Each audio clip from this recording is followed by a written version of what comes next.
اعوذ باللہ من الشیطان الرجیم بسم اللہ الرحمن الرحیم الذین ينفقون اموالهم باللیل والنہار سرا وعلانیۃ فلہم اجرہم عند ربہم ولا خوف علیہم ولا هم یحزنون الذین یأکلون الربا لا یقومون الا کما یقوم الذی یتخبطہ الشیطان من المس ذلك بأنهم قالوا إنما البيع مثل الربا وأحل الله البيع وحرم الربا فمن جاءه موعظة من ربه فانتهى فله ما سلف وأمره إلى الله ومن عاد فأولئك أصحاب النار هم فيها خالدون صدق الله العظيم رب اشرح لي صدري ويسر لي أمري واحلل عقدة من لساني يفقهوا قولي۔ ابھی سورہ مبارکہ کا وہ رکوع ہم پڑھ رہے ہیں کہ جو آج کے حالات میں اہم ترین ہے، اس لیے کہ اس دور میں اللہ کے خلاف بغاوت کی سب سے بڑی شکل تو ہے غیر اللہ کی حاکمیت کا تصور۔ سب سے بڑا شرک یہ ہے، نفسیاتی اعتبار سے سب سے بڑا شرک، مادے پر توکل، بتوں سے تجھ کو امید خدا سے نو امیدی، مجھے بتا تو صحیح اور کافری کیا ہے۔ لیکن یہ نفسیاتی اور داخلی بات ہے۔ خارجی اور واقعاتی دنیا میں سب سے بڑا شرک اس وقت وہ غیر اللہ کی حاکمیت، جو اب عوامی شکل اختیار کر گئی، عوامی حاکمیت۔ اور اس کے بعد اس وقت کے گناہوں میں، بدعملی میں سب سے بڑا فساد جو ہے وہ سود کی بنیاد پر ہے۔ سب سے بڑا فتنہ، سب سے بڑا فساد دنیا میں جو اس وقت سب سے بڑی شیطنت ہے، جو یہودیوں کے ذریعے سے پورے گلوب کو اپنی گرفت میں لینے کے لیے بےتاب ہے، وہ یہی ہے جو سود کا ہتھ کنڈا ہے، اس کی حرمت۔ یہاں ایک سوال میرے ذہن میں کبھی کبھی پیدا ہوتا تھا کہ یہ جو پہلی آیت ہے اس کا تعلق تو انفاق فی سبیل اللہ کے ساتھ ہے، اسے پچھلے رکوع کے ساتھ شامل ہونا چاہیے تھا، لیکن بعد میں یہ حقیقت مجھ پر منکشف ہوئی کہ بڑی حکمت کے ساتھ اس آیت کو اس رکوع کے ساتھ شامل کیا گیا ہے۔ وہ حکمت میں بعد میں بیان کروں گا۔ الذین ينفقون اموالهم باللیل والنہار، وہ لوگ کہ جو اپنا مال خرچ کرتے رہتے ہیں رات کو بھی دن میں بھی، سرا وعلانیۃ، خفیہ طور پر بھی اعلانیہ بھی، صدقات واجبہ اعلانیہ، صدقات نافلہ خفیہ، انفاق فی سبیل اللہ خفیہ۔ فَلَهُمْ أَجْرُهُمْ عِنْدَ رَبِّهِمْ وَلَا خَوْفٌ عَلَيْهِمْ وَلَا هُمْ يَحْزَنُونَ، ان کے لیے ان کا اجر محفوظ ہے ان کے رب کے پاس، نہ ان پر کوئی خوف طاری ہوگا اور نہ ہی وہ کسی حزن سے دوچار ہوں گے۔ الَّذِينَ يَأْكُلُونَ الرِّبَا، اب ربا کا مسئلہ شروع ہو رہا ہے، جو سود کھاتے ہیں۔ وجہ کیا ہے؟ اصل مسئلہ ہے اس سرپلس ویلیو کا۔ آپ کا کوئی شغل ہے، آپ کی ملازمت ہے، آپ کما رہے ہیں، آپ کا خرچ پورا ہو رہا ہے، کچھ بچت بھی ہو رہی ہے۔ اب اس بچت کا اصل مصرف کیا ہے؟ یسألونک ماذا ينفقون قل العفو، اصل راستہ تو یہ ہے کہ اس کو دے دو اللہ کی راہ میں، یا محتاجوں کو یا اللہ کے دین کو۔ لیکن اب جو سود خورانہ ذہنیت ہے وہ یہ کہ اس بچت کو بھی مزید کمائی کا ذریعہ بناؤ، یہ سود خورانہ ذہنیت ہے۔ لہذا اصل میں سود خوری انفاق کا کی ضد ہے، اور یہ عقدہ مجھ پر کھلا جبکہ القرآن یفسر بعضہ بعضا، اس اصول کے تحت جب سورہ روم کی آیات کا میں نے مطالعہ کیا، وہاں یہی شکل آپ کو نظر آئے گی کہ ان دونوں کو مقابلے میں لایا گیا ہے، اللہ کی رضا جوئی کے لیے انفاق اور ربا، سود پر رقم دینا۔ وما آتیتم من ربا لیربو فی اموال الناس فلا یربو عند اللہ، جو کچھ تم دیتے ہو سود پر کہ وہ بڑھے لوگوں کے مال میں، محنت وہ کر رہا ہے اور آپ اس کی کمائی میں سے آپ وصول کر رہے ہیں اپنے اس سرمایہ کی وجہ سے۔ تو یہ گویا کہ آپ کا مال اس کے مال میں اس کی محنت سے بڑھ رہا ہے۔ الذی ما آتیتم من ربا لیربو فی اموال الناس فلا یربو عند اللہ، اللہ کے ہاں بڑھوتری نہیں ہوتی۔ وما آتیتم من زکاۃ تریدون وجہ اللہ فَأُولَٰئِكَ هُمُ الْمُضْعِفُونَ، اور وہ جو تم زکوٰۃ اور صدقات میں دے دیتے ہو اللہ کی رضا جوئی کے لیے، تو وہ ہیں جو دوہرے چوہرے کر رہے ہیں، ان کا مال بڑھ رہا ہے، اس کی بڑھوتری ہو رہی ہے۔ تو انفاق فی سبیل اللہ، صدقات، زکوٰۃ، اس کے بالمقابل، اس کے برعکس ہے، اپنی اس بچت کے مال کو اور آپ کو معلوم ہے آج کی بینکنگ سسٹم کا سب سے زیادہ زور بچت کی اسکیم، اور یہ سب کا سب جو ہے در حقیقت saving bank, saving account, save کرو، لیکن سیو کرو مزید کمانے کے لیے۔ سیو جو ہے اس لیے نہیں ہے کہ اپنا پیٹ کاٹو اور غرباء کو دو، اپنا سٹینڈرڈ آف لیونگ کم کرو اور اللہ کے دین کے لیے خرچ کرو، یہ نہیں، بلکہ اس لیے کہ وہ جو تم بچاؤ وہ ہمیں دو، تاکہ وہ ہم سود پر زیادہ رقم، زیادہ شرح سود پر دوسروں کو دے اور تھوڑا شرح سود تمہیں دے دے۔ اب اس کے برعکس سے الذین یاکلون الربا، جو لوگ سود کھاتے ہیں، لا یقومون الا کما یقوم الذی یتخبطہ الشیطان من المس، وہ نہیں کھڑے ہوتے مگر ان کی طرح سے کہ جن کو شیطان نے مخبوط الحواس بنا دیا ہو چھو کر۔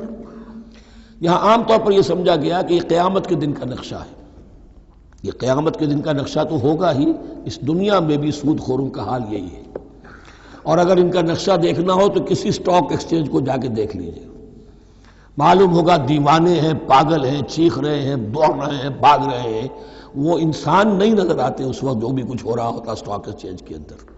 مخبوط الحواس انسان جو ہے وہ ہو جاتا ہے، یہ سود خوری کی وجہ سے۔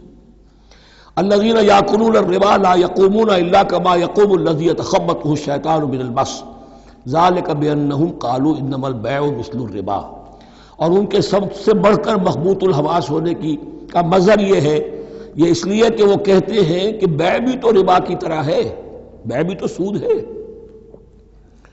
میں نے 100 روپے کا مال خریدا، 110 میں بیچ دیا، 10 بچ گئے، یہ ربا ہے، ربا جائز ہے۔ 100 روپے کسی کو دیے اور 110 لیے، یہ سود ہو گیا۔ بھائی کیوں ہو گیا؟ 100 روپے کی شے دے دی، یہ 100 روپیہ دے دیا، کیا فرق پڑا؟ 10 لاکھ کا مکان بنایا، 4000 کے قرضے کے ماہانہ کرائے پر دے دیا، جائز ہو گیا۔ 10 لاکھ کسی کو دیا اور اس سے 4000 روپیہ مہینہ دینا شروع کیا، یہ سود ہو گیا، حرام ہو گیا۔ عقلی طور پر یہ باتیں ہیں کہ جو سود کے حامیوں کی طرف سے کہی جاتی ہیں۔ انما البیع مثل الربا، بیع میں بھی جو نفع ہوتا ہے، ربح اور ربا یہ میں اس وقت بیان کر چکا ہوں سورہ بقرہ کے دوسرے رکوع کے ضمن میں۔ تو یہ جان لیجئے کہ اس ظاہری سی مناسبت کی وجہ سے ان کا مخبوط الحواس لوگ جو ہیں وہ اس دونوں کے اندر کوئی فرق محسوس نہیں کرتے۔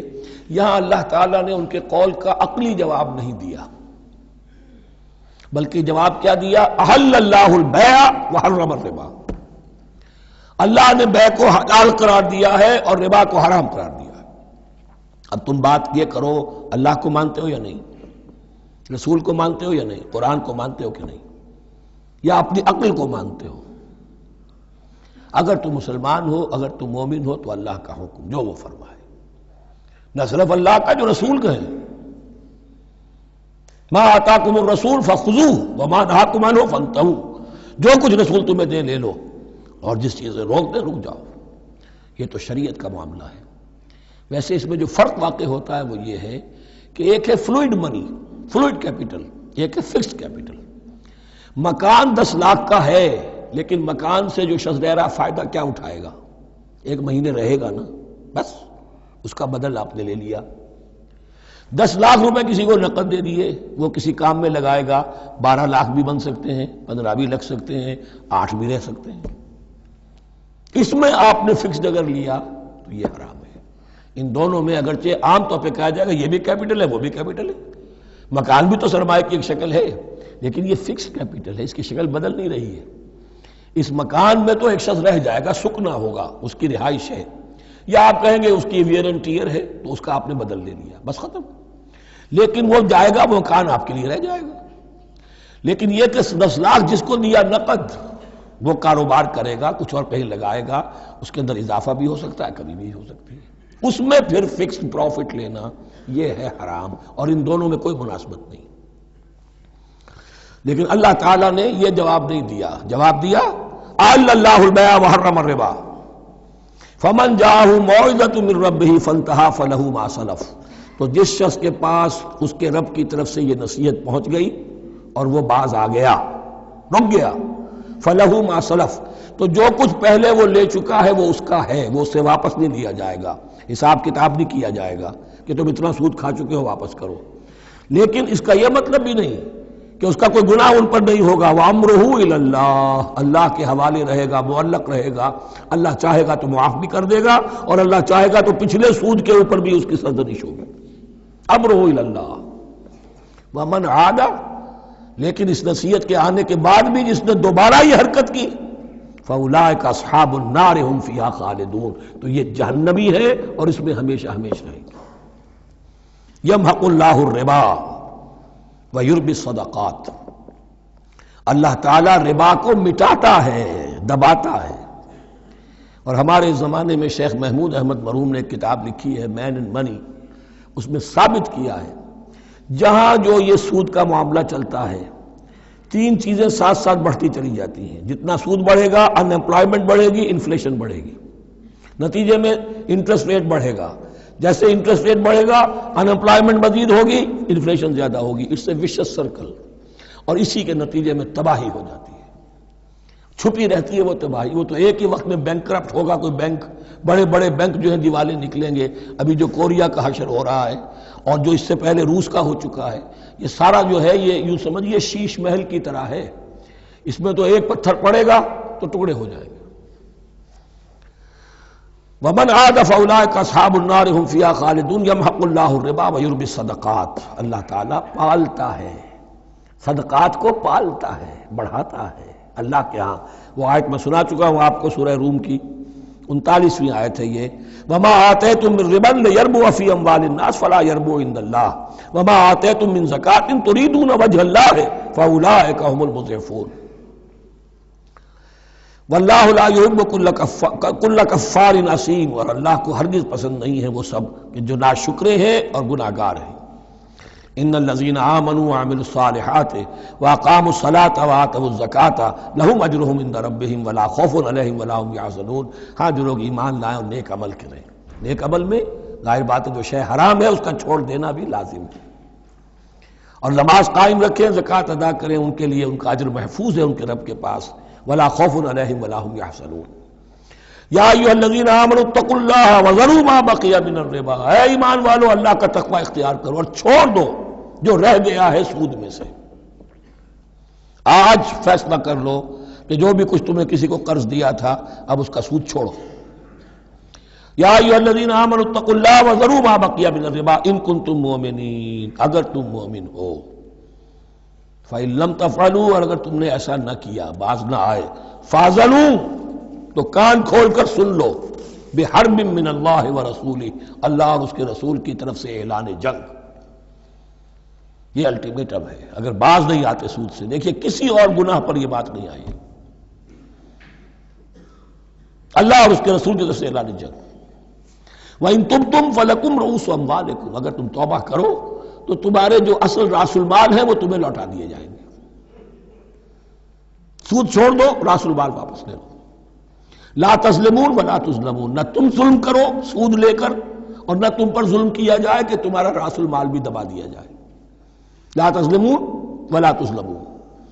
وَإِن كَانَ ذُو عُسْرَةٍ، اور اگر تمہارا جو مقروض ہے وہ تنگی میں ہے، وہ تنگ دستی میں ہے، فَنَظِرَةٌ إِلَىٰ مَيْسَرَةٍ، تو انہیں انتظار کرو، پھر اسے مہلت دو کہ اس کی ہاں کشادگی پیدا ہو جائے، آسانی سے وہ آپ کی رقم، آپ کا قرض واپس کر سکے. لیکن اس سے بھی آگے وَأَن تَصَدَّقُوا خَيْرٌ لَكُمْ، تم صدقہ ہی کر دو.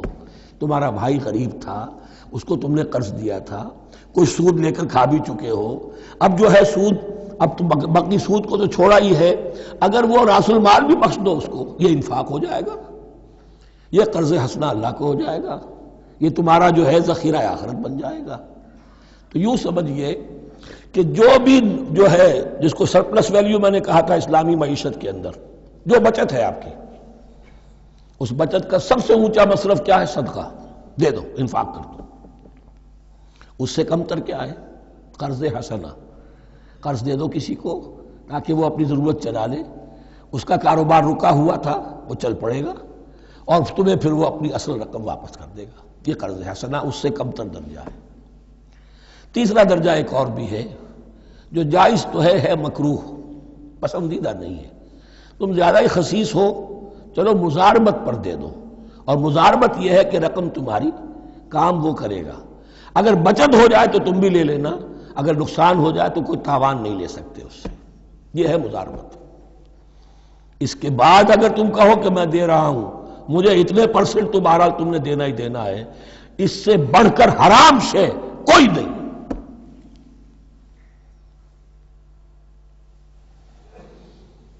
وَإِنْ كَانَ ذُو عُسْرَةٍ فَنَظِرَةٌ إِلَىٰ مَيْسَرَةٍ، تو اگر وہ ہے مقروض تمہارا وہ تنگی میں ہے پھر انتظار کرو، اسے مہلت دو اس کی کشائش تک. وَأَن تَصَدَّقُوا خَيْرٌ لَكُمْ، اور اگر تم صدقہ ہی کر دو، خیرات کر دو، دے دو، بخش دو، وہ تمہارے لیے بہتر ہوگا. ان کنتم تعلمون، اگر تم جانتے ہو، اگر وہ حکمت تمہارے اندر آ گئی ہے، اگر تم اولو الالباب ہو، اگر تم سمجھدار ہو، تو جو کچھ تمہیں بچت اس سے ہوگی، جو اللہ کے ہاں اجر و ثواب ملے گا، وہ تمہیں یہ رقم واپس لے کر جو ہے اس سے کیا مل جائے گا. وَاتَّقُوا يَوْمًا تُرْجَعُونَ فِيهِ إِلَى اللَّهِ، یہ آیت آخری آیت ہے قرآن کی نزول کے اعتبار سے. آیت ڈرو اس دن سے، تو دیکھیے وہی آیت یاد کیجئے. وَاتَّقُوا يَوْمًا لَا تَجْزِي نَفْسٌ عَن نَفْسٍ شَيْئًا وَلَا يُقْبَلُ مِنْهَا شَفَاعَةٌ وَلَا يُؤْخَذُ مِنْهَا عَدْلٌ وَلَا هُمْ يُنصَرُونَ. وَاتَّقُوا يَوْمًا لَا تَجْزِي نَفْسٌ عَن نَفْسٍ شَيْئًا وَلَا يُقْبَلُ مِنْهَا عَدْلٌ وَلَا تَنفَعُهَا شَفَاعَةٌ وَلَا هُمْ يُنصَرُونَ. وَاتَّقُوا يَوْمًا تُرْجَعُونَ فِيهِ إِلَى اللَّهِ، ڈرو اس دن سے جس دن کے لوٹا دیے جاؤ گے تم اللہ کی طرف. ثم توفى كل نفس ما كسبت، پھر ہر جان کو پورا پورا دے دیا جائے گا جو کمائی اس نے کی ہوگی. وهم لا يظلمون، اور ان پر کوئی ظلم نہیں ہوگا.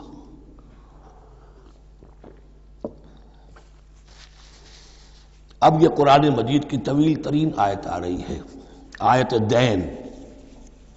کوئی قرض کا معاملہ ہے، کوئی قرض کا معاملہ ہے کہ آپ نے کسی کو قرض دیا، یا کوئی کاروباری معاملہ ہے، اشتراک ہے جس میں کہ جو بھی ہوگا بعد میں نتائج نکلیں گے. ان سب کے بارے میں حکم ہے کہ لکھ لیا کرو. ہم کیا کرتے ہیں قرض دیتے ہوئے، اب دوست ہے، بھائی ہے، عزیز ہے، کیا لکھوانا، اس سے کیا کہے گا، اعتماد نہیں ہے. کاروبار شروع ہو گیا، زبانی باتیں کر لی، اس کے بعد رو رہے ہیں، چیخ رہے ہیں، چلا رہے ہیں. جو حدیث میں آتا ہے کہ اللہ تعالیٰ 3 قسم کے لوگوں کی فریاد سنتا ہی نہیں. ایک وہ جو قرض دیتے ہوئے یا کوئی معاملہ کرتے ہوئے لکھواتا تو ہے نہیں اور بعد میں روتا ہے. ایک وہ کہ جو اپنی بیوی کے ہاتھوں تنگ بھی ہے اور شکوہ بھی کرتا ہے، شکایت بھی کرتا ہے، فریاد بھی کرتا ہے، طلاق نہیں دیتا. اللہ نے راستہ کھولا ہوا ہے تمہارے لیے، تو اللہ ویسے لوگوں کی فریاد نہیں سنتا. تیسرا مجھے یاد نہیں. یا ایھا الذین آمنوا اذا تداینتم بدین الی اجل مسمى فاکتبوہ، اے اہل ایمان جب بھی تم کوئی معاملہ کرو قرض کا ایک وقت معین تک کے لیے، تو وقت معین ہونا چاہیے. یہ قرض دے رہے ہیں، کب واپس ہوگا. فاکتبوہ، تو اس کو لکھ لیا کرو. یہ فعل امر ہے، الامر للوجوب، واجب ہے یہ. ولیکتب بینکم کاتب بالعدل، اور چاہیے کہ کوئی لکھنے والا تمہارے مابین عدل کے ساتھ، لکھنے والا کوئی ڈنڈی نہ مار جائے، انہیں بھی چاہیے کہ وہ صحیح صحیح لکھے. ولا یاب کاتب ان یکتب کما علمہ اللہ فلیکتب، اور کسی بھی شخص کو جسے اللہ نے سکھایا ہوا ہے کتابت لکھنے کا کام، تو اس کو انکار نہیں کرنا چاہیے لکھنے سے. اللہ نے اسے یہ علم دیا ہے، اسے چاہیے کہ لکھ دے. اس لیے کہ اس معاشرے میں پڑھے لکھے لوگ تو بہت کم ہوتے تھے. اب بھی یہ ہوتا ہے، عرائض نویس وغیرہ ہوتے ہیں، وثیقہ نویس ہوتے ہیں، پیسے دے کے ان کو جو لکھواتے ہیں. لیکن اگر کوئی وثیقہ نویس جو ہے بے ایمانی کرے اور لکھنے میں کوئی کمی کر جائے، تو جو جس کے اوپر ذمہ داری ہے اسے نقصان پہنچ جائے گا. وَلْيَكْتُبْ بَيْنَكُمْ كَاتِبٌ بِالْعَدْلِ، اور چاہیے کہ لکھنے والا تمہارے مابین انصاف کے ساتھ لکھے. وَلَا يَأْبَ كَاتِبٌ أَن يَكْتُبَ كَمَا عَلَّمَهُ اللَّهُ فَلْيَكْتُبْ، اور نہ انکار کرے کوئی لکھنے والا اس سے کہ وہ لکھے جیسے اللہ نے اسے سکھایا ہے، تو لکھنا چاہیے. وَلْيُمْلِلِ الَّذِي عَلَيْهِ الْحَقُّ، لکھتے وقت املا وہ کرائے جس کے ذمے رقم آ رہی ہے، جس پر حق آ رہا ہے. علیہ الحق، وہ لکھوائے. جس کا مال ہے وہ نہ لکھوائے، جس پر ذمہ داری آ رہی ہے وہ لکھوائے، کہ میں کیا ذمہ داری لے رہا ہوں. وَلْيَتَّقِ اللَّهَ رَبَّهُ، اور اللہ سے ڈرتا رہے اپنے رب سے. وَلَا يَبْخَسْ مِنْهُ شَيْئًا، اور لکھوانے میں اس میں سے کوئی شے کم نہ کر دے. فَإِنْ كَانَ الَّذِي عَلَيْهِ الْحَقُّ سَفِيهًا، اب اگر وہ جو مقروض ہے، جو قرض دے رہا ہے، جس کے ذمے کوئی ذمہ داری آ رہی ہے، وہ ناسمجھ ہے یا بوڑھا ہے، ضعیف ہے، اور لا یستطیع ان یمل، یا اس کے اندر یہ اتنی صلاحیت نہیں ہے کہ املا کرا سکے. یہاں املا کے معنی میں ہے. ہوا فلیملل ولیہ بالعدل، تو اگر وہ نہیں املا کرا سکتا تو اس کا کوئی ولی ہو، اس کا کوئی وکیل ہو، اس کا کوئی اٹارنی ہو، وہ اس کی طرف سے اس کو لکھوائے۔ واستشہدوا شہیدین من رجالکم، یہ ایک ہی آیت چل رہی ہے ابھی، پورے رکوع کے اوپر ایک آیت پھیلی ہوئی ہے، سوائے آخر میں تھوڑا سا حصہ دوسری آیت آئے گی۔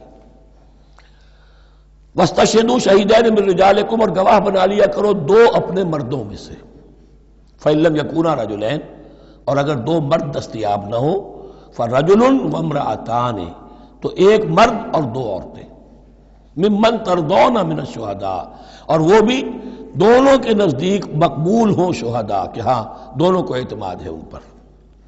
اب یہ جو سوال آ گیا کہ ایک مرد کی جگہ دو عورتیں، دو مرد یا پھر ایک مرد کا ہونا تو لازم ہو گیا، محض عورت کی گواہی نہیں چلے گی، لیکن اس کا آیا مسئلہ ہر قسم کے معاملے کا ہے یا قرض اور مالی معاملات میں وثیقہ نویسی کا، یہ ایک علیحدہ مسئلہ ہے، یہ تو باتیں پھر فقہا کے ہاں تفصیل سے ملتی ہیں، لیکن یہ مسئلہ موجود ہے کہ دو مرد، اور اگر دو مرد دستیاب نہ ہوں تو ایک مرد اور دو عورتیں، تو سوال تو پیدا ہو گیا کہ کیا عورت کی گواہی عادی ہے؟ ان تضل احداہما فتذکر احداہما الاخری، مبادا ان میں سے کوئی ایک بھول جائے تو یاد کرا دے دوسری۔ عقلی سوال پیدا ہو گیا، کیا مرد نہیں بھول سکتا؟ کیا جواب ہے اس کا؟ جواب یہ ہے کہ واقعتاً اللہ تعالیٰ نے عورت کے اندر نسیان کا مادہ زیادہ رکھا ہے۔ الا یعلم من خلق وہو اللطیف الخبیر، کیا وہی نہ جانے گا جس نے پیدا کیا ہے؟ اس نے پیدا کیا ہے، وہ جانتا ہے۔ نسیان کا مادہ کیوں زیادہ رکھا یہ بھی سمجھ لیجئے، عقلی بات ہے، منطقی بات ہے۔ She has to play the role of number 2، اسے مرد کے تابع رہنا ہے، جو نمبر 2 ہوتا ہے اس کے اوپر، اس کے کبھی احساسات کے اوپر، کبھی جذبات کے اوپر کوئی نہ کوئی کوفت، کوئی قدورت آتی ہے،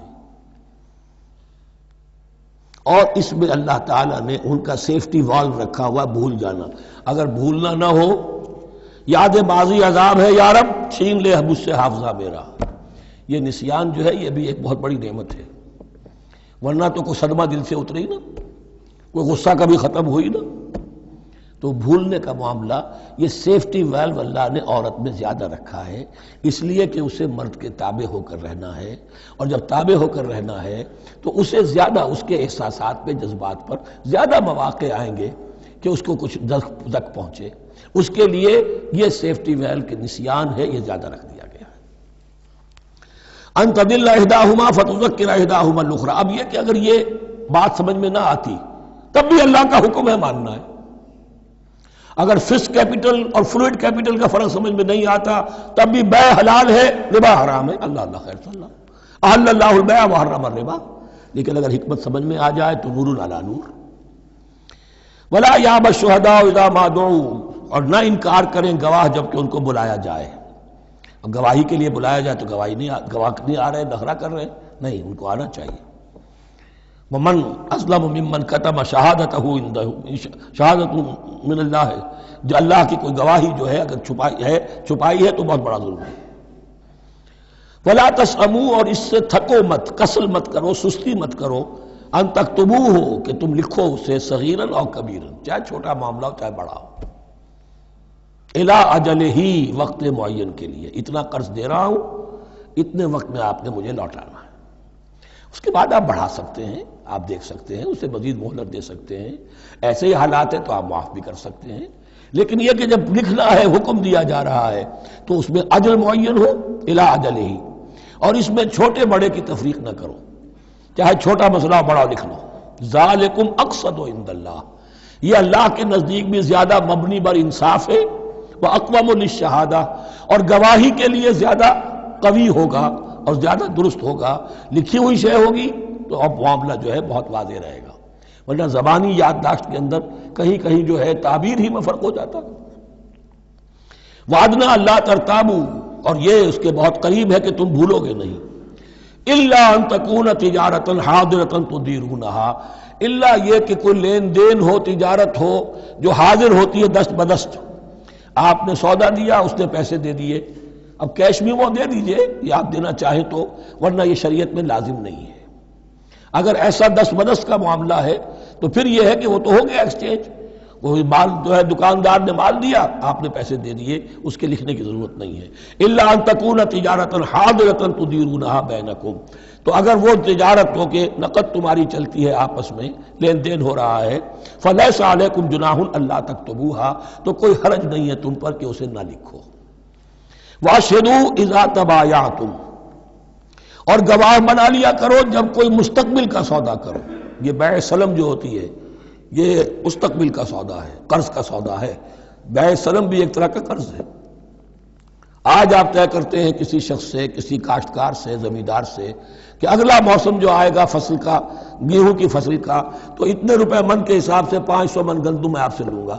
یہ بیع سلم کہلاتی ہے، اور اس میں لازم ہے کہ پوری قیمت ابھی ادا کر دیں، لیکن اس میں بھی کہ اس وقت آپ کو اتنی گندم دینی ہے، اس کو لکھوا لو اور اس پر 2 گواہ بنا لو۔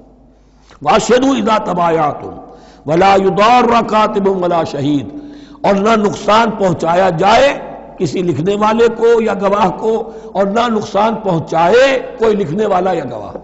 یہ یضار دونوں کے لیے آ جائے گا، یہ معروف بھی ہے اور مجرور بھی ہے۔ نہ ضرر پہنچایا جائے اور نہ ضرر پہنچائے، نہ کوئی کاتب اور نہ کوئی شہید گواہ۔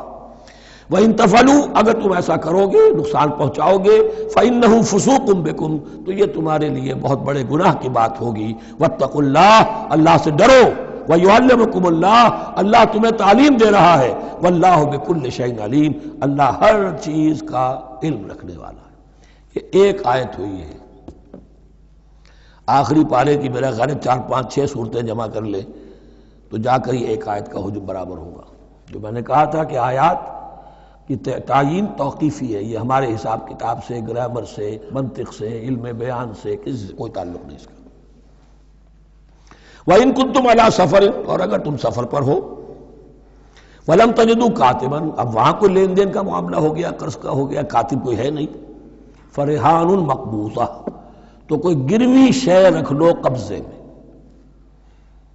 فلاں شے آپ کے قبضے میں رہے گی، آپ اتنے پیسے مجھے دے دیجئے، میں جب یہ واپس کر دوں گا اپنی چیزیں آپ میری چیز مجھے لوٹا دیجیے گا۔ یہ رہن ہے مقبوضہ، لیکن رہن سے کوئی فائدہ اٹھانے کی اجازت نہیں، وہ سود ہو جائے گا۔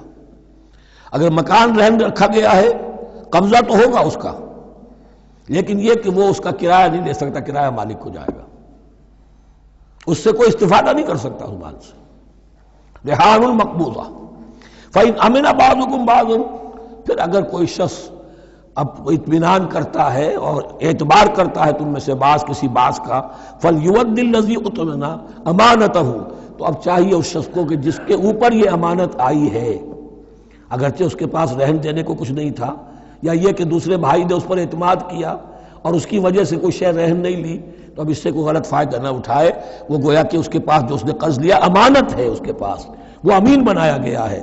فَلْيُؤَدِّ الَّذِي اؤْتُمِنَ أَمَانَتَهُ، کہ اپنی امانت واپس لوٹائے، وَلْيَتَّقِ اللَّهَ رَبَّهُ، اور ڈرے اللہ سے جو اس کا رب ہے۔ وَلَا تَكْتُمُوا الشَّهَادَةَ، اور دیکھو گواہی کو چھپایا نہ کرو، وَمَن يَكْتُمْهَا فَإِنَّهُ آثِمٌ قَلْبُهُ، اور جو کوئی گواہی کو چھپائے گا تو اس کا دل گناہ میں مبتلا ہو جائے گا، دل داغدار ہو گیا تو رہ کیا گیا۔ وَاللَّهُ بِمَا تَعْمَلُونَ عَلِيمٌ، اور جو کچھ تم کر رہے ہو اللہ اسے جانتا ہے۔ اللہ کے فضل و کرم سے آخری رکوع پر ہم پہنچ گئے، اور یہ بڑا ایک یوں سمجھئے 3 آیتوں پر مشتمل رکوع ہے، جیسے کہ وہ رکوع جو ہم نے پڑھا تھا جس میں آیت الکرسی 4 آیتیں ہیں وہ، اور یوں کہا جا سکتا ہے کہ یہ 2 رکوع ایک دوسرے کے بالکل بالمقابل ہیں اپنی عظمت میں اور مقام میں۔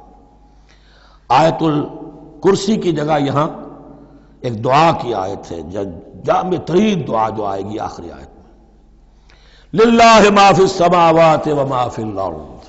اکثر و بیشتر آپ دیکھیں گے سورتوں کے اختتام پر یہ الفاظ پھر آتے ہیں، اللہ ہی کا ہے جو کچھ بھی ہے آسمانوں اور زمین میں۔ وَإِن تُبْدُوا مَا فِي أَنفُسِكُمْ أَوْ تُخْفُوهُ، اور جو کچھ تمہارے دلوں میں ہے خواہ تم اسے ظاہر کرو خواہ چھپاؤ، يُحَاسِبْكُم بِهِ اللَّهُ، اللہ تم سے محاسبہ کر لے گا، تمہاری نیتیں اس کے علم میں ہیں۔ ان اللہ لا ينظر الى صوركم ولا الى اموالكم ولكن ينظر الى قلوبكم واعمالكم، اللہ تمہاری صورتوں کو نہیں دیکھتا، تمہارے مال و دولت کو نہیں دیکھتا، تمہارے دل کو دیکھتا ہے، تمہارے اعمال کو دیکھتا ہے۔ تو دل میں جو کچھ ہے خواہ کتنا ہی چھپا لو، اللہ کے محاسبے سے نہیں بچو گے۔ فَيَغْفِرُ لِمَن يَشَاءُ وَيُعَذِّبُ مَن يَشَاءُ، پھر وہ بخش دے گا جس کو چاہے گا اور عذاب دے گا جس کو چاہے گا۔ اختیار مطلق اللہ کے ہاتھ میں ہے۔ ہمارے ہاں اہل سنت کا عقیدہ یہی ہے، اللہ پر لازم نہیں ہے کہ وہ نیکوکار کو اس کا جزا ضرور دے اور بدکار کو اس کی سزا ضرور دے۔ اللہ کرے گا ایسا، یہ دوسری بات ہے، لیکن اللہ کی شان اس سے بہت اعلیٰ اور عرفہ ہے کہ اس پر کسی شے کو لازم قرار دیا جائے۔ اس کا اختیار مطلق ہے، مطلق ہے۔ یفعل اللہ ما یرید، یفعل اللہ ما یشاء۔ اہل تشیع کا کہنا یہ ہے کہ اللہ پر عدل واجب ہے۔ اہل سنت کہتے ہیں اللہ عدل کرے گا، جزا و سزا میں عدل ہوگا، یہ ہم مانتے ہیں، واقعہ ہے، لیکن ہم یہ نہیں کہتے کہ اللہ پر عدل واجب ہے۔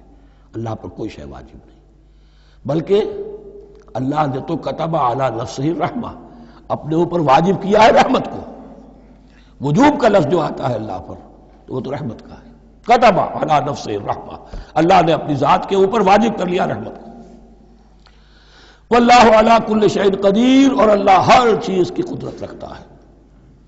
آمن الرسول بما انزل الیہ من ربہ والمؤمنون، ایمان لائے رسول صلی اللہ علیہ وسلم اس چیز پر کہ جو نازل کی گئی ان کی جانب ان کے رب کی طرف سے۔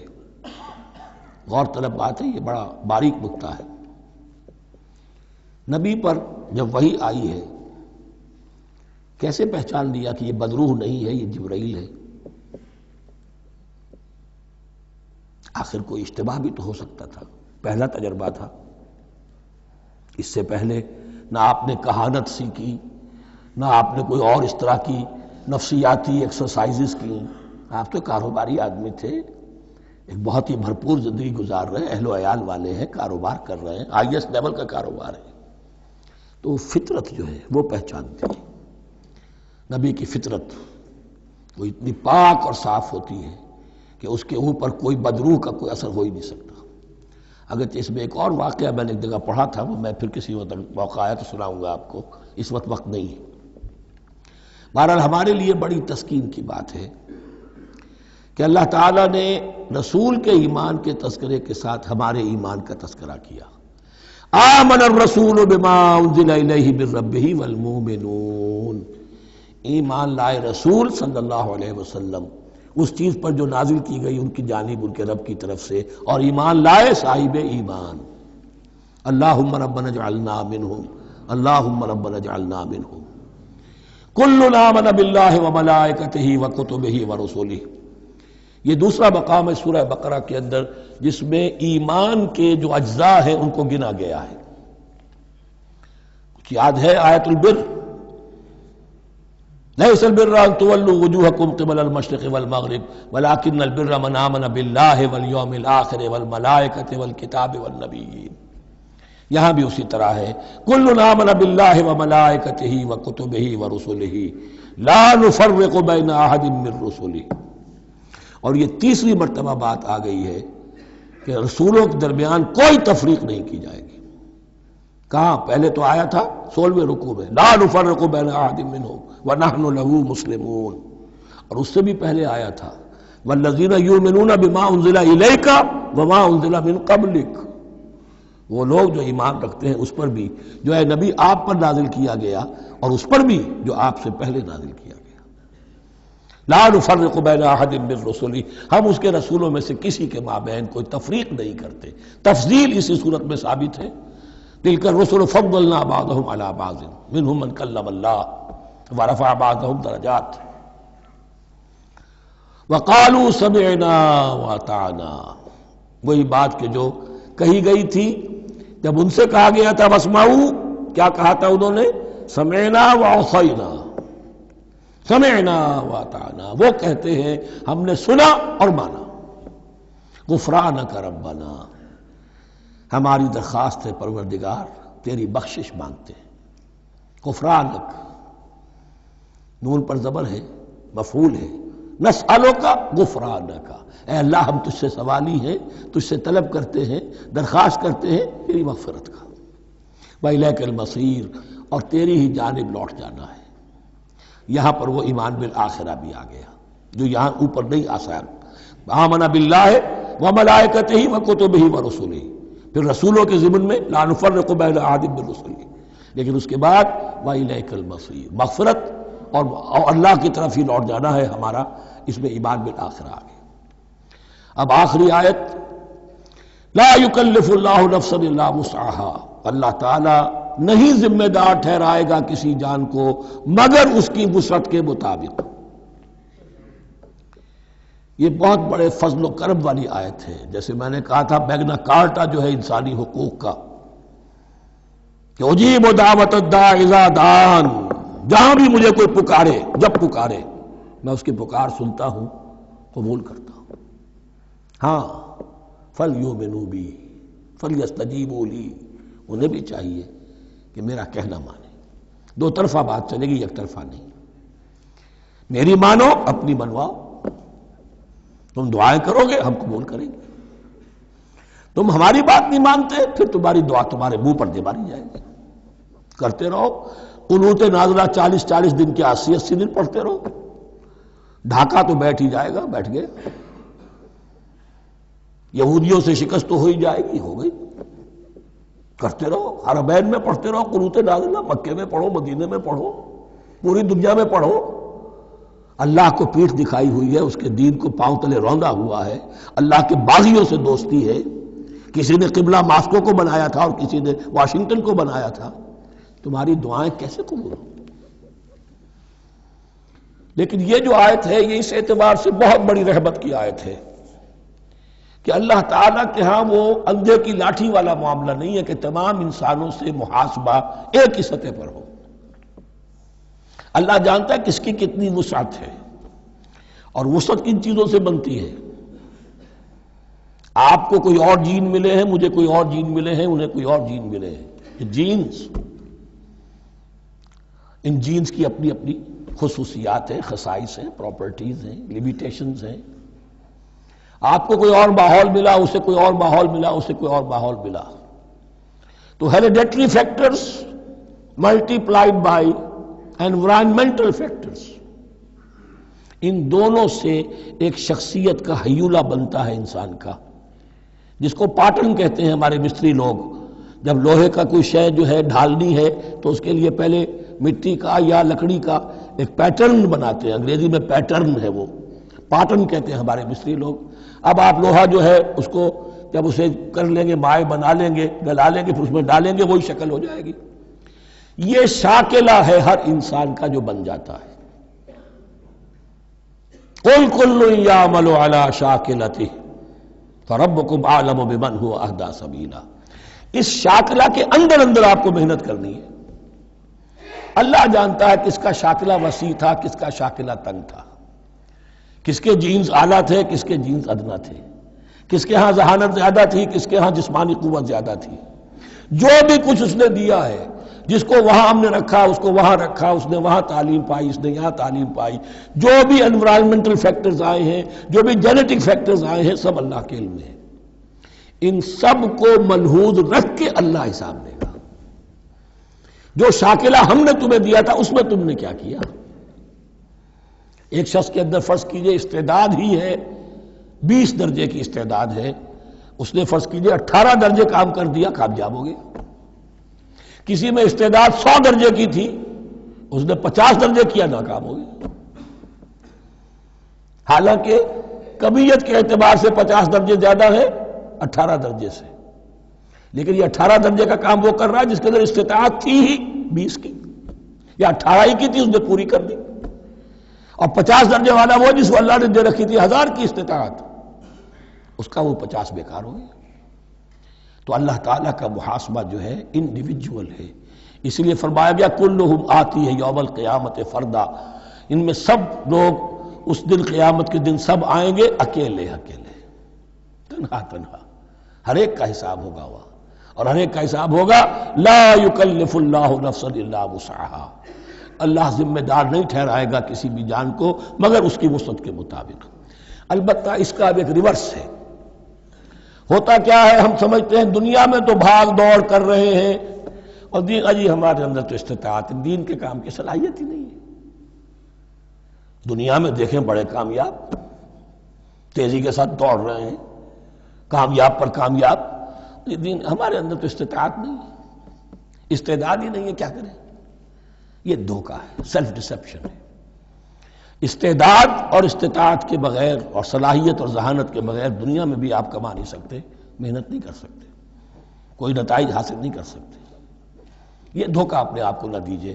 یہ ہے جو کچھ کر سکتے ہو کیجئے، کھودیے اپنی شخصیت کو، کھود کر جو نکال سکتے ہو نکال دیجئے۔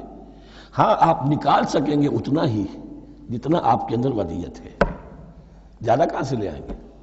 اور اللہ نے کس میں کیا ودیت کیا ہے وہ جانتا ہے۔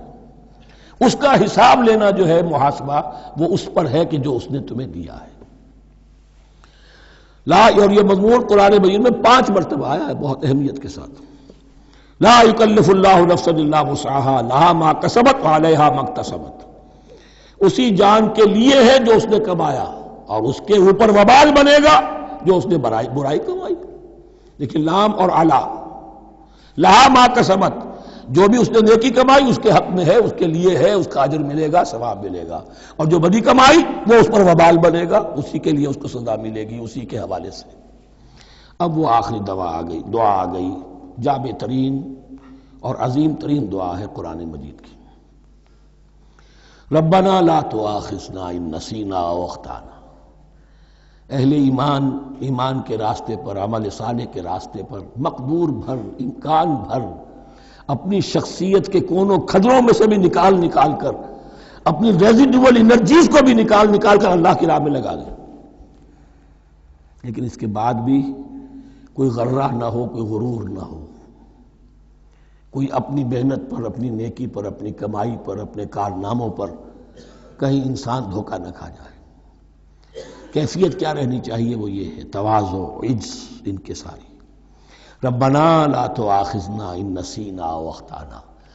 اے رب ہم سے مواخذہ نہ کیجو اگر ہم بھول جائیں یا ہم سے خطا ہو جائے۔ نسیان بھی ہے، الانسان مرکب من الخطاء والنسیان۔ انسان کے اندر یہ دونوں چیزیں، خطا اور نسیان، یہ تو بندھی ہوئی ہیں۔ خطا یہ ہے کہ آپ نے اپنی امکانی حد تک تو نشانہ ٹھیک لگایا تھا، نشانہ خطا ہو گیا، ٹھیک ہے، کوئی بات نہیں، آپ کی نیت صحیح تھی۔ ایک اجتہاد کرنے والا اجتہاد کر رہا ہے، امکانی حد تک اس نے کوشش کی ہے کہ صحیح رائے تک پہنچے، لیکن خطا ہو گئی، اللہ معاف کرے گا۔ اس نے اپنی امکانی کوشش کی تھی، لہذا اسے ثواب ملے گا۔ مجتہد مخطی بھی ہو تو ثواب ملے گا، مجتہد مصیب ہے، صحیح رائے پر پہنچ گیا ہے تو دوہرا ثواب ملے گا، لیکن مجتہد مخطی ہے تب بھی ثواب ملے گا۔ تو بھول چوک پر، یہ بھول چوک، خطا جو ہے چوک صحیح ہے بالکل لفظ اس کے لیے، چوک جانا، نشانہ چوک گیا۔ تو اے پروردگار جو بھی ہم سے سرزد ہو جائے، غلطی ہو جائے، بھول کی وجہ سے یا خطا کی وجہ سے، اس پر مواخذہ نہ کیجو۔ ربنا ولا تحمل علینا اصرا کما حملتہ علی الذین من قبلنا۔ اور اے رب ہمارے، ہم پر وہ بوجھ نہ ڈالیو جس سے ہم لے کر چل نہ سکیں۔ دیکھیے ایک حمل ہوتا ہے جس سے حمال کا لفظ بنا ہے، جس کو لے کر انسان چلتا ہے۔ حمال اس بوری کو یا بوجھ کو اٹھا کر چل رہا ہے، جو آپ کی طاقت میں ہے اور جس سے لے کر آپ چل سکیں، وہ ہے حمل۔ اور جو ہو آپ کو بٹھا دے، اسر اس کو کہتے ہیں۔ یہ لفظ سورہ اعراف میں پھر آئے گا، یضع عنہم اسرہم والاغلال التی کانت علیہم۔ حضور کی شان یہ بھی تھی کہ انہوں نے لوگوں کے بوجھ جو ان کی طاقت سے بڑھ کر تھے ان کے کندھوں سے اتار دیے۔ ربنا ولا تحمل علینا اصرا کما حملتہ علی الذین من قبلنا۔ اے اللہ تو نے بڑے بڑے بھاری بوجھ ہم سے پہلے لوگوں پر ڈالے۔ شریعت بھی پہلے بھاری تھی، بہت سے معاملات ہم نے دیکھ لیے، روزہ ہمارے لیے کتنا آسان کر دیا گیا، رات کو نکال دیا روزے سے، کہہ دیا خاص طور پہ کھاؤ پیو ضرور، سحری ضرور کرو، تسحروا فإن فی السحور برکہ، کتنی آسانی ہے۔ رات میں تعلق زن و شو کی اجازت ہے، وہاں ان کے روزے میں چپ بھی تھا، چپ بھی رہو، نہ کھاؤ نہ پیو، نہ تعلق زن و شو، نہ گفتگو، تو آسانی کی ہے۔ ان کے ہاں یوم سبت کا حکم تھا اتنا سخت، کوئی کام نہیں کرو گے. ہمارے ہاں وہ تھوڑے سے وقت کے لیے اذا نودی للصلاۃ من یوم الجمعۃ فاسعوا الی ذکر اللہ وذروا البیع، اذان سے لے کر اور نماز کے ادا ہو جانے تک ہر کاروبار دنیاوی حرام ہے، لیکن اس سے پہلے اس کے بعد آپ کر سکتے ہیں. تو آسانی ہے. ربنا ولا تحمل علینا اصرا کما حملته علی الذین من قبلنا ربنا ولا تحملنا ما لا طاقت لنا به، اور اے رب ہمارے ہم پر وہ بوجھ نہ ہم پر عائد کیجو، ہم پر ڈالیو جس کی کہ ہمارے اندر طاقت نہ ہو. واعف عنا، ہم سے درگزر فرماتا رہے، ہمیں معاف کرتا رہے. واغفر لنا، اور ہمیں بخشتا رہے. مغفرت کا لفظ جو ہے اس کو سمجھ لیجئے ڈھانپنا. مغفر کہتے ہیں خود کو، جو ہیلمٹ پہنا ہوتا ہے تاکہ گولی جو ہے وہ سر پہ لگے تو یہ آپ کو بچا لے. مغفر خود پہنتے تھے تلوار کے وار سے سر کو بچانے کے لیے، سر کو ڈھانپا ہوا مغفر سے. تو گناہ کو اللہ تعالیٰ اپنی رحمت سے ڈھانپ دے. واغفر لنا، ہماری خطاؤں کی پردہ پوشی فرما دے. ورحمنا، اور ہم پر رحم فرما. انت مولانا، تو ہمارا مولا ہے، والی ہے، ہمارا پشت پناہ ہے، مددگار ہے. اللہ ولی الذین آمنوا یخرجہم من الظلمات الی النور فانصرنا علی القوم الکافرین، بس ہماری مدد فرما کافروں کے مقابلے میں. انہی الفاظ پر وہ دعا ختم ہوئی تھی جو طالوت کے ساتھیوں نے کی تھی علیہ الصلوۃ والسلام. اصل میں یہ دعا اب تلقین کی جا رہی ہے. مرحلہ سخت آ رہا ہے، مرحلہ سخت ہے اور جان عزیز، تاب لاتے ہی بنے گی آپ غالب. اب وہ مرحلہ آ رہا ہے، اس کے لیے تیار ہو جاؤ. یہ سارا حصہ جو ہے در حقیقت یہ تمہید ہے غزوہ بدر کی. بارک اللہ لی ولکم فی القرآن العظیم ونفعنی وإیاکم بالآیات والذکر الحکیم.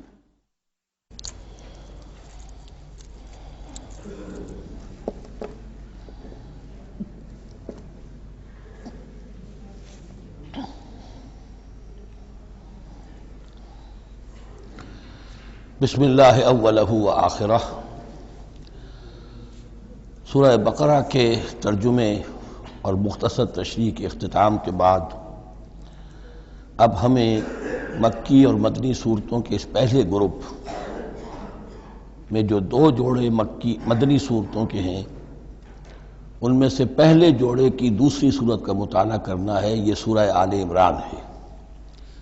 جیسا کہ اس سے قبل بھی میں آپ کو بتا چکا ہوں کہ جوڑے ہونے کی نسبت یہ ہے کہ ان دونوں چیزوں میں گہری مشابہت بھی ہو، مرد اور عورت بہت مشابہت بھی ہے لیکن کچھ فرق بھی ہو، اور جو فرق ہو وہ ایسا ہو کہ جس سے ایک دوسرے کے لیے کمپلیمنٹری ہو، ایک دوسرے سے مل کر کسی مقصد کی تکمیل ہوتی ہو. یہ نسبت زوجیت کی حقیقت ہے. اب آپ دیکھیں گے مشابہتیں جو ہیں بہت نمایاں جو سورہ بقرہ میں اور سورہ آل عمران میں ہیں کہ دونوں شروع ہوئی ہیں الف لام میم سے.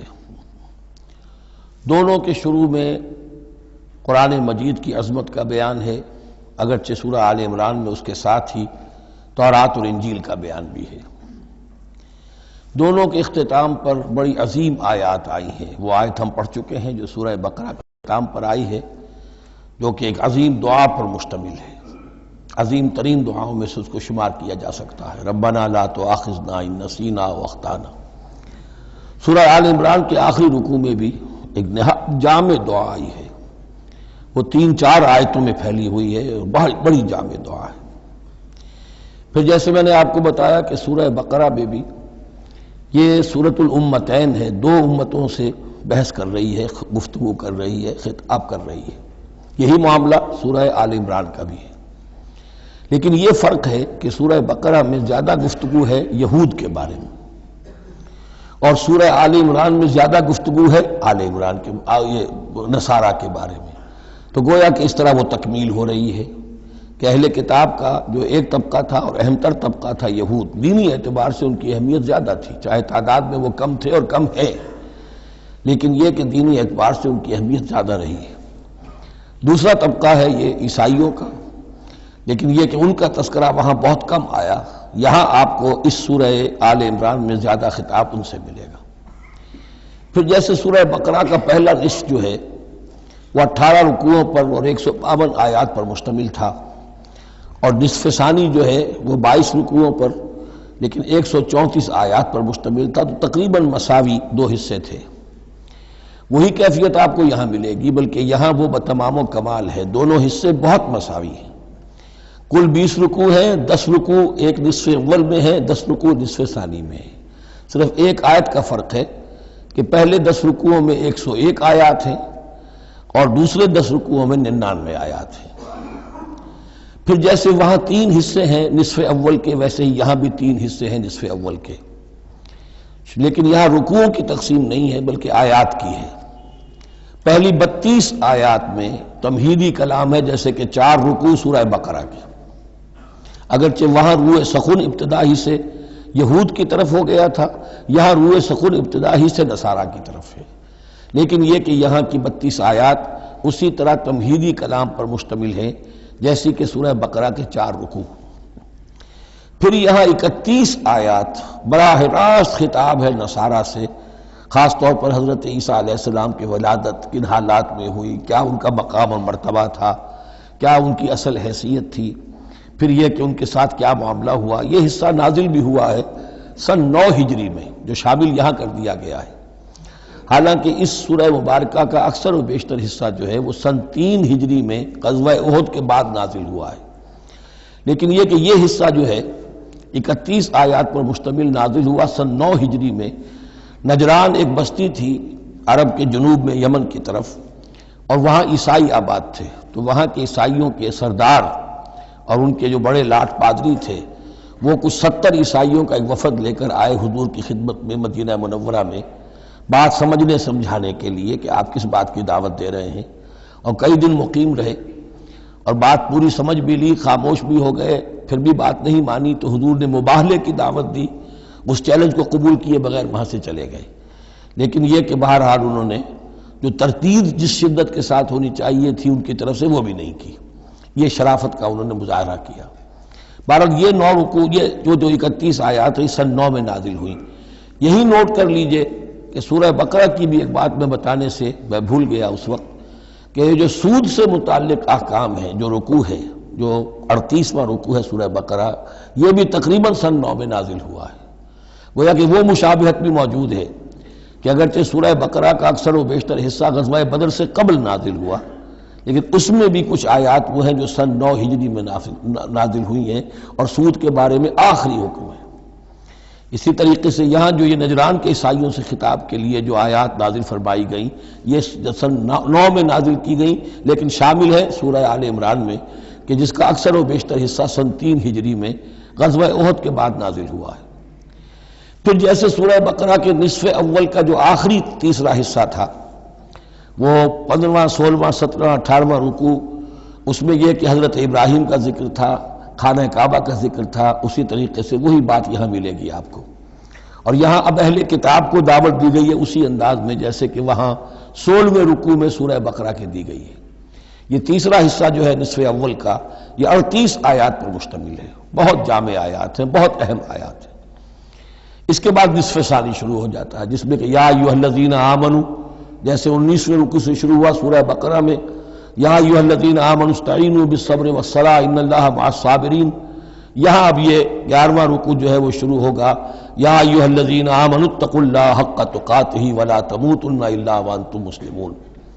یہ جو نصف ثانی کے 10 رکوع ہیں، ان کی تقسیم یہاں پر عمودی ہے، افقی نہیں ہے۔ پھر تقسیم کر سکتے ہیں، پہلے 2 رکوعوں میں زیادہ خطاب مسلمانوں سے ہے، اور پھر اگرچہ روح سخن جو ہے پھر اہل کتاب کی طرف بھی ہے۔ پھر 6 رکوع مسلسل ہیں غزوہ احد کے حالات پر مشتمل، جو مسائل سامنے آئے ان پر تبصرہ، جو مسلمانوں سے غلطیاں ہوئیں ان پر گرفت، آئندہ کے لیے ہدایات۔ تو یہ پورے 60 آیات ہیں تقریباً، اور 6 رکوعوں پر پھیلی ہوئی ہیں۔ یہ سب کے سب یوں سمجھیے کہ قرآن مجید کا ایک مستقل باب ہے، چیپٹر ہے غزوہ احد، اس کا عنوان ہو سکتا ہے، لیکن قرآن میں اس طرح سے چیپٹر بنائے نہیں گئے ہیں، بلکہ یہ صورتیں ہیں کہ جو میں نے جیسا کہ ابتدا میں عرض کیا تھا تعارف قرآن کے ضمن میں، کہ یہ مجموعہ خطبات الہیہ ہے، ایک خطبہ نازل ہو رہا ہے اور اس کے اندر جو مضامین آ رہے ہیں، لیکن ان میں ربط اور ترتیب ہے۔ اس ربط اور ترتیب پر توجہ اب تک کم ہوئی ہے، لیکن اب اس دور میں قرآن حکیم کے علم و معرفت کا یہ پہلو بھی اب زیادہ نمایاں ہوا ہے کہ اس میں بڑا نظم ہے، نظام القرآن، اس کے اندر تنظیم ہے، اس میں آیات کا آپس میں ربط ہے، سورتوں کا سورتوں سے ربط ہے، اور ایسے ہی یہ جو ہے الٹب کلام نہیں ہے۔ پھر آخری دو رکوع، وہ ان میں سے ایک تو جو ہے آخری رکوع، وہ تو بہت ہی جامع ہے، اور اس میں وہ عظیم دعا بھی آئی ہے، اور فلسفہ ایمان کے بارے میں اہم ترین بحث ہے کہ جو اس مقام پر آئی ہے۔ اور اس طریقے سے، اور جو اس سے پہلے کا رکوع ہے 19واں رکوع، وہ بھی در حقیقت کنکلوڈنگ جس کو کہا جاتا ہے، سم اپ کرتے ہوئے پوری سورہ مبارکہ کے مضامین کو، بڑے جامع مضامین پر مشتمل ہے۔ تو اس طرح آپ دیکھیں گے، اور جگہ جگہ آپ دیکھیں گے کہ بعض اوقات تو الفاظ وہی آ رہے ہیں، وہی انداز ہے۔ وہاں بھی کہا گیا تھا مسلمانوں تم کہو ہم ایمان رکھتے ہیں اللہ پر اور جو کچھ ہم پر نازل کیا گیا اور جو کچھ ابراہیم پر اور اسحاق پر، وہی آپ کو آیات یہاں بھی ملیں گی۔ حضرت ابراہیم کا ذکر وہاں ہے، یہاں بھی ملے گا۔ یہود پر ضربت علیہم الذلۃ والمسکنہ والی آیت وہ یہاں بھی آئے گی۔ ذرا ترتیب کا فرق ہے، اور اسی ترتیب کے فرق کی وجہ سے ہمارے قاری صاحب جو ہیں حافظ مقبول صاحب، وہ چکر کھاتے رہے ہیں کہ سورہ بقرہ میں وہ اس مقام کو پڑھتے ہوئے اور وہ چلے جاتے تھے سورہ آل عمران میں۔ تو یہ متشابہ کہلاتے ہیں، قرآن مجید میں متشابہ، اور یہ حفاظ کے لیے مشکل ترین مقام ہوتے ہیں کہ تیزی میں روانی میں وہ اس سے مشابہ جو مقام ہے وہ ادھر منتقل ہو جاتے ہیں۔ لیکن مضامین کے اندر آپ کو اتنی گہری مناسبت نظر آئے گی کہ جس کو میں نے تشبیہ دی ہے زوجیت، کہ ظاہر بات ہے کہ ہر حیوان کا جوڑا جو ہوتا ہے وہ یوں سمجھیے کہ 90% تو ایک دوسرے سے مشابہ ہوں گے، لیکن یہ کہ ان میں 5-10% کا فرق بھی ہوگا، اور وہ فرق بھی ایسا ہوگا کہ جو دونوں کے جمع ہونے سے کوئی نیا مقصد پیدا ہو رہا ہے۔ اب جیسا کہ آپ کو معلوم ہے تناسل کا معاملہ ہے، اس کے اعتبار سے مرد اور عورت کے جسم میں فرق ہے، لیکن دونوں سے مقصد تناسل جو ہے کہ آگے نسل پھیلے، اولاد ہو، وہ مقصد حاصل ہو رہا ہے، وہ یک طرفہ طور پر حاصل نہیں ہو سکتا۔ یہ نسبت زوجیت جو ہے قرآن حکیم کی صورتوں میں بتمام و کمال ہے، اکثر و بیشتر میں۔